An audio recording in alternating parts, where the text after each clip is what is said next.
Rising India news 24 किस लिहाज आपने तीसरे की है? एक्चुअली एक एफआईआर लॉन्च हुई थी मधुबन बापूधाम थाने में 38/2026। उसमें एप्लीकेंट है आनंद, जिसमें मेरे जूनियर एडवोकेट प्रशांत चौधरी उस केस की पैरवी कर रहे थे। पैरवी करने के दौरान वहां पे कोई थानाध्यक्ष है, पता नहीं कुछ नाम है, अखिलेश करके जी, और एसीपी सूर्यबली है कविनगर, हाँ राइट, सूर्यबली मौर्य। तो इन लोगों ने मेरे जूनियर को धमकी दी है। सबसे पहले इन लोगों ने लालच दिया कि इतना अमाउंट लो और इस केस से जो आप पैरवी कर रहे हैं तो इससे आप हटो। और दूसरा, जब मेरे जो हमारे जूनियर है उन्होंने मना कर दिया कि क्योंकि मैं एडवोकेट हूँ और ये मेरा प्रोफेशन है तो मैं अपना काम कर रहा हूँ। तो इस पे जो है वो लोग आइरेट हो गए। अंडरमेंट होते हुए उन लोगों ने मेरे जूनियर एडवोकेट प्रशांत चौधरी को एनकाउंटर की धमकी दी है और ये भी बोला है कि अगर तुम ज्यादा जो है बदतमीजी या ये उनके हिसाब से ये बदतमीजी है पैरवी करना। एक एडवोकेट जो केस की पैरवी कर रहा है ये उनके हिसाब से बदतमीजी है। तो उनका ये कहना है कि अगर आप इस तरीके की चीजें करते रहेंगे लगातार तो आपको आपके खिलाफ, आपके परिवार के खिलाफ, अगर कोई हमारे पास में जो मुकदमे चल रहे हैं उसमें एक्यूज के तौर पे हम आपको ऐड करेंगे, या तो कोई नया मुकदमा आपके ऊपर दर्ज करेंगे या कोई भी अप्रिय घटना हम आपके साथ कारित कर सकते हैं।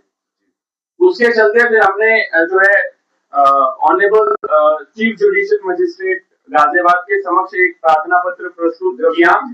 जी जी, ये प्रार्थना पत्र प्रस्तुत करके हमने सारे जो एक्यूज हैं उनको मेंशन किया हुआ है यहाँ पे, और उस पे जो है ऑनरेबल सीजीएम ने संज्ञान लेते हुए इमीडिएट एक्शन बेसिस पे CP Ghaziabad mister J Ravindra Gaur को नोटिस जारी करके जो है प्रोग्रेस रिपोर्ट यानी कि आख्या तलब की है कि इस पे आपने क्या एक्शन लिया है, क्या आपकी इन्वेस्टिगेशन रही है इस केस में। तो first notice was issued on 25th of March 2026 and the next was issued on 31st of March 2026, right? पहले नोटिस पे जवाब नहीं आया तो दोबारा से जो है ऑनरेबल सीजीएम जो हमारे गाजियाबाद के चीफ जुडिशियल मजिस्ट्रेट साहब हैं उन्होंने दोबारा नोटिस इशू किया कि क्योंकि माननीय high court, honourable high court का जो डायरेक्शंस हैं, काफी बहुत सारे जजमेंट्स हैं और डायरेक्शंस हैं कि ऐसी केसेस को 2 महीने के अंदर अंदर जो है एग्जैक्टली डिस्पोज ऑफ किया जाए। तो ऐसी स्थिति में आपकी रिपोर्ट जो है वो बहुत ज्यादा मैंडेटरी है। तो उस पे जो नोटिस हुआ है उसके बाद में कोई सीपी गाजियाबाद ने डायरेक्शन दिया है, कोई नाम है एडीसीपी है mister Piyush Kumar Singh crime, ADCP crime है। तो उनके द्वारा फोन कराया गया उनके ऑफिस से हमारे जो अधिवक्ता है एडवोकेट प्रशांत चौधरी को कि आप आइए और आपका जो भी आपने प्रार्थना पत्र माननीय न्यायालय में प्रस्तुत किया है उस पे आकर जो है आपको बयान देना है। जबकि honourable supreme court Bhajanlal versus state of Haryana, Lalita Kumari versus state of UP में it is more than clearly mention के ये आपको वादी की सुविधा के अनुसार उनके प्लेस पे जाकर कोई भी ऐसा स्टेटमेंट रिकॉर्ड करना है या उनसे बातें करनी है उस केस के संबंध में, तो कोई भी पुलिस अधिकारी किसी भी रैंक का हो, चाहे irrespective of the designation, the particular police officer has to visit the applicant's place। क्योंकि ये कंप्लेंट जो है एसीपी के खिलाफ है, बीपीएस ऑफिसर है एसीपी सूर्यबली और जितने भी पुलिसकर्मी इसमें इन्वॉल्व है उन सभी के खिलाफ है। तो इसको देखते हुए जो हमारे अधिवक्ता एडवोकेट प्रशांत चौधरी वो बहुत ज्यादा डरे हुए हैं और उनको अपनी जान का खतरा बराबर बना हुआ है। ऐसी स्थिति में he is not feeling safe to visit the ADCP office also. तो उसके चलते हुए हमने 2 तारीख को 2 अप्रैल 2026 में adv@gmail.com से मेल आईडी से मेल किया है एडीसीपी क्राइम को, सीपी गाजियाबाद को, सीएम यूपी को एंड डीजीपी लखनऊ को, सबको सीसी में लेते हुए कि because of so and so reason, ये रीजन है और माननीय सर्वोच्च न्यायालय के इन जजमेंट्स के मुताबिक जो है आपको हमारे प्लेस पे आकर यानी कि मेरे एडवोकेट प्रशांत चौधरी के इस चैम्बर 1070 पे आकर अगर ऐसा कोई भी रिस्टेटमेंट आपको चाहिए तो आप यहाँ पर आकर रिकॉर्ड कर सकते हैं। उसमें भी समझने की जरूरत है क्योंकि इनको प्राइवेसी का कंसर्न है, बहुत ज्यादा ये डरे हुए हैं, इनकी जान को खतरा है क्योंकि एक पीपीएस ऑफिसर ने एनकाउंटर की धमकी दी है। तो ऐसी स्थिति में पहले आप हमें सूचना देंगे कॉल के माध्यम से पहले आप हमें पूछेंगे कि हम अवेलेबल हैं या नहीं है, because every time we are not available here, right? We have other works even to do, even I have other works to do. In that case अगर आप randomly आके विजिट करेंगे, फोटो वोटो खींच के ले गए और बोला कि हम गए थे आप मिले नहीं, इट्स वेरी वेरी रॉन्ग। तो हमने उनको जो है एक मेल किया है, मेल के माध्यम से हमने जो है उसमें मेंशन किया है कि ये जजमेंट्स हैं, इसके तहत आपको हमारे चैम्बर पे आकर, क्योंकि हमें सुविधा लगती है कि आप हमारे चैम्बर पे आइए, तो आपको हमारे चैम्बर पे आकर एडवोकेट प्रशांत चौधरी के बयान को रिकॉर्ड अगर आप चाहते हैं करना तो आप कर सकते हैं। ठीक है। और मैं एक चीज और भी इसमें जो है कंक्लूड करना चाहूंगा, वो ये कि कल दिनांक 2 तारीख को इनके भाई से जो है कुछ पुलिसकर्मी मिले हैं।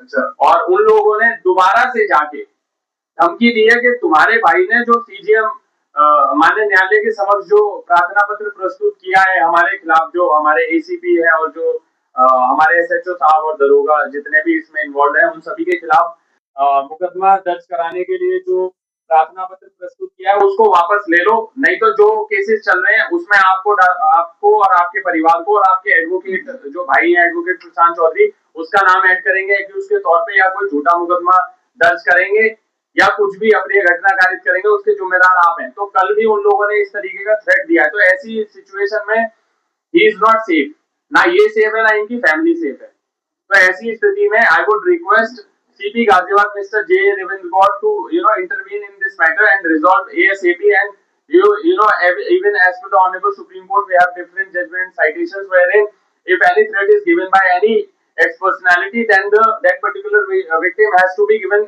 protection under protection act. तो मेरे जो एडवोकेट हैं एडवोकेट प्रशांत चौधरी, इनको जो है प्रोटेक्शन मुहैया कराई जाए और इनकी जान माल की सुरक्षा सुनिश्चित कराने की जिम्मेदारी भी आपको लेना है, ये समझने की जरूरत है। बाकी की वारदात क्या है ये एडवोकेट प्रशांत चौधरी बताएंगे। एडवोकेट प्रशांत जी, ये एफआईआर कब हुई थी और आपको थ्रेट कब मिला था?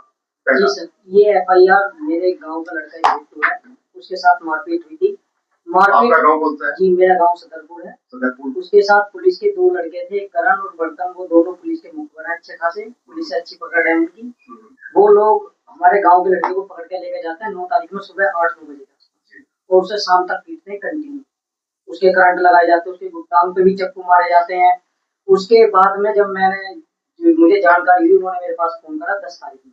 10 तारीख में शाम को जाकर मैं इसके पास गया, मैं थाने पे जाकर तहरीर दी, एप्लीकेशन लिखवाकर उस पर मुकदमा दर्ज कराया। 11 तारीख में मुकदमा दर्ज हुआ जी। 11 तारीख में फिर जब इसकी सूचना उन्हें हो गई पुलिस वालों को, ये 11 मार्च थी, 11 फरवरी 2026। जी जी। तो ऑलरेडी अगर देखा जाए तो आज तो 1 महीने से ज्यादा हो गए। जी सर, जी जी जी 1 महीने से ज्यादा हो गई है, पर लेकिन परंतु उसमें जो है पुलिस वालों ने चार्जशीट भी लगा दी है, जो उसमें पुलिस वाले के नाम पे एक सुधांशु दरोगा है जिसमें घटना में वो शामिल था। वो एक अमन नाम का लड़का, उसके वहां पे वो गया हुआ था, उसका कोई जिक्र नहीं है। एक अनिल दीवानी जिन्होंने उस लड़के को अंदर कमरे में बंद करवा के पिटवाया गया, उनका कोई जिक्र नहीं है उसमें। पुलिस ने तुरंत 1 महीने के भीतर चार्जशीट लगाकर माननीय न्यायालय के समक्ष प्रस्तुत कर दिया। अच्छा प्रधान जी, आपको थ्रेट दी गई है जी, किस तरीके से दी है, क्या जी सर, मेरे पास फोन आता है 11 तारीख में ही 3 बजे के आसपास। ये फोन डायरेक्ट कॉल किया गया? जी मेरे पास व्हाट्सएप कॉल आई थी सुधांशु दरोगा की और दुर्गेश दरोगा की, ये स्क्रीनशॉट हमने लगा रखे हैं सभी के। सुधांशु एसआई मधुबन बाबूधाम और ये दुर्गेश जी। अच्छा दुर्गेश जी, इन्होंने मुझे फोन करके बुलाया था। ये 11 फरवरी को आपको 4:18 पे धमकी दी गई? जी सर, 4 बजे नहीं, ये मुझे 3:30 बजे बुलाया गया था। ये इनकी बाद में कॉल आई थी मेरे पास। हाँ, जब मैं वहाँ थाने से आ गया था तब मेरे पास कॉल आई थी। अच्छा एक चीज बताइए, क्या एडवोकेट अगर किसी का पक्ष लेता है तो उसको अगर इस तरह से धमकी दिया जाए, ये तो गाजियाबाद में मेरे ख्याल से बहुत कम ऐसा होता है, नॉर्मली ऐसा होना भी चाहिए, बिल्कुल, क्या कहना चाहेंगे इसके लिए? लेकिन सर मैं इसमें बताता हूँ क्योंकि इसमें पुलिस वाले फंस रहे थे कुछ, और वो हकीकत है, वो सच्चाई में है। वो लड़के जो पुलिस के जो 2 लोग हैं उन पे हिस्ट्री शीटर है, उन पर 14 मुकदमे एक लड़के पे। अच्छा। करण बर्तन जो है जिन्हें वो सपोर्ट कर रहे हैं पुलिस वाले, वो रात को जिप्सी चलाते हैं पुलिस की। अच्छा, रात को उनकी जो मोटरसाइकिल है 112 वाली, उसको चलाते हैं, दूसरी जो है। अच्छा, लेपर्ड। जी लेपर्ड को चलाते हैं। ये थाने में क्षेत्र में गश्त करते हैं और रात में वहाँ घूमते रहते हैं। अब आप क्या चाहते हैं शासन? सर मैं शासन प्रशासन ये चाहता हूँ जो भी हो, अगर बिल्कुल निष्पक्ष जांच करके मुझे न्याय दिलाया जाए और मेरे परिवार की सुरक्षा की जाए। वो जो चार्जशीट दाखिल कर दी गई है, क्या आप उसे फिर से ओपन करवाना चाहते हैं? जी सर, उसमें मैं दोबारा दोबारा उसमें जांच होगी। अभी उसमें न्यायालय के समक्ष जो भी है, अभी पहले उनके जमानत लेंगे वो, उसके बाद में बयान कहूंगे, बयान के बाद उसमें कार्रवाई करेंगे। आपने फर्दर ये जो घटना घटी है, जो आपको थ्रेट किया गया है, उसके बाद आपने लीगल कोई एक्शन लिया? जी सर, हमने 17/2/2026 को हमने सीपी साहब के यहाँ पे प्रार्थना पत्र दिया था लिखित में, राजेंद्र गौर जी के पास। जी। तो उसमें उन्होंने एसीपी एलआईयू के लिए जांच के लिए आदेश दिए थे। उसमें जांच हुई है या नहीं हुई है उसके अभी तक कोई जानकारी नहीं है। आप दोबारा फिर उनसे संपर्क किया? सर संपर्क नहीं करा। फिर हमने कोर्ट से 1.5 महीने बाद हमने फिर माननीय न्यायालय। अच्छा, 45 डेज के बाद? जी। वो एग्जैक्ट 45 डेज के बाद आपने न्यायालय दिया है? जी सर। ठीक है। अब आपकी डिमांड क्या, आप क्या चाहते हैं खास के? सर मैं ये चाहता हूँ जो भी इसमें पुलिसकर्मी है, जितने भी संदिग्ध हैं, उनके खिलाफ सख्त से सख्त कार्रवाई, उनके खिलाफ विभागीय जांच बिठाकर उनकी संपत्ति की भी जांच कराई जाए। उसकी दिखाऊंगा, उसकी भी सर्टिफाइड कॉपी लेंगे, तब हम उसको दिखाएंगे। उसमें 11 लोगों के नाम, गांव के लोगों को फंसाया गया जो पढ़ने वाले बच्चे हैं। पुलिस ने पैसा बनाने के लिए, क्योंकि सदरपुर में जमीन गई है तो उसका सोच रहे हैं कि वहाँ पैसा मिल जाएगा। ये कौन से पुलिस वाले हैं? जी सर, इसमें सर एक अभी अमित चौहान है जो उस केस की जांच कर रहे हैं। वो भी मेरे घर पे गए थे, मधुबन बाबूधाम थाने में। जी, वो मेरे घर पे गए थे इसी केस से रिलेटेड, कि आपके यहाँ पे कोई लड़का रहता है, हम जानते भी नहीं है उसे, किसी ने बता दिया हुआ कि उनका वो यहाँ पे प्रॉपर्टी डीलिंग करता है, फलाना टिकटा, हमारे जान पहचान है नहीं। और भी कोई पुलिस अधिकारी है आप? जी सर, मेरा अभी वो इसमें एसीपी साहब है। एसीपी साहब ने आज मुझे आपको थ्रेट जी मुझे दी थी एसएचओ पुलिस ने। जी, और एसीपी साहब ने मुझे उसी संबंध में, मैंने 15/2/2026 को एक ऑनलाइन जन सुनवाई पे प्रार्थना पत्र डाला था। उसी के संबंध में मेरे पास एक रीना रानी मैडम है एसीपी कार्यालय में, उनका मेरे पास कॉल आया तो आप एसीपी साहब से आगे मिलेना। मैं 16/2/2026 को एसीपी कार्यालय 5:20 पे वहाँ पहुंचा था। वहाँ पे उन्होंने मुझे 6:30 बजे तक बंधक बनाकर रखा और मुझसे कहा कि पुलिस से पंगा मत लो, नहीं तो तुम्हें भी और तुम्हारे परिवार वालों को जेल भेज देंगे। अच्छा, ये उन्होंने कहा? जी, हमसे कहा है। ये डायरेक्ट कहा है? जी सर, आमने सामने बैठ के बात। जी, ये जो उन्होंने कही थी वो एसीपी ऑफिस के अंदर की थी? जी सर, एसीपी ऑफिस के अंदर। एसीपी ऑफिस में सीसीटीवी कैमरे लगे हैं? जी सर, मुझे उसकी जानकारी नहीं। लगे तो होते हैं, लगे सर लगे नहीं है वहाँ पे। लगे नहीं है? अच्छा, ठीक है। और आपको एसीपी साहब को जैसे कि आपने बताया उन्होंने भी कॉल करके, व्हाट्सएप कॉल करके? जी सर, एसीपी साहब से व्हाट्सएप पे नहीं, मैंने आपको बताया ना, हाँ, जो मैं प्रार्थना पत्र दिया था उसको उन्होंने रिपोर्ट भी लगाई है सर। एसीपी साहब ने उसमें जांच करके ये लिख दिया है, ये मैं दिखा देता हूँ। ये जन सुनवाई है तो उन्होंने रिपोर्ट लगाई है। इसमें ये है कि हमने ये वकील साहब इसमें 38/2026 में पैरवी कर रहे थे। इसी संबंध में हमने इसके खिलाफ माननीय न्यायालय में आरोप पत्र प्रेषित कर दिया है, ये उन्होंने दिखा रखा सर। ठीक है जी, और कुछ कहना चाहेंगे? एक्चुअली समझने की जरूरत ये है, अगर पुलिस को कोई भी प्रार्थना पत्र दिया जाता है किसी भी संबंध में, तो मैं सभी, क्योंकि कुछ ऑनेस्ट पुलिस ऑफिसर्स भी हैं, मैं सभी के पुलिस कर्मियों के कार्य में जो है ये सवाल नहीं उठाऊंगा, बट कुछ पुलिसकर्मी जैसे कि एसीपी सूर्यवली है, इन लोगों को ये बात समझने की जरूरत है कि जो चीजें प्रार्थना पत्र का पार्ट है उसकी जांच करो और उस पे जो रिपोर्ट लगानी है वो लगाओ। अगर इनसे कोई भी प्रार्थना पत्र किसी चीज के लिए अगर दिया जाता है तो वो उसका जो है निस्तारण करके उस पे रिपोर्ट ना लगा के कुछ अलग रिपोर्ट लगाते हैं। ऐसा ही same is the case with this particular application which was given to the CP Ghaziabad, even the IJS में जो हमने कंप्लेन की है वो एसएचओ अखिलेश और जो उनके साथ संलिप्त पुलिसकर्मी है उनके खिलाफ की है। तो उस पे जांच क्या की है उसको ना दिखाते हुए इन्होंने ये दिखाया कि जो हमने ये मुकदमा रजिस्टर किया था उस पे चार्ज लगा। हमें क्या मतलब है इस बात से, वो आपने लड़ा दी, वो आपका काम है, एहसान थोड़ी ना कर रहे हैं आप हमारे ऊपर।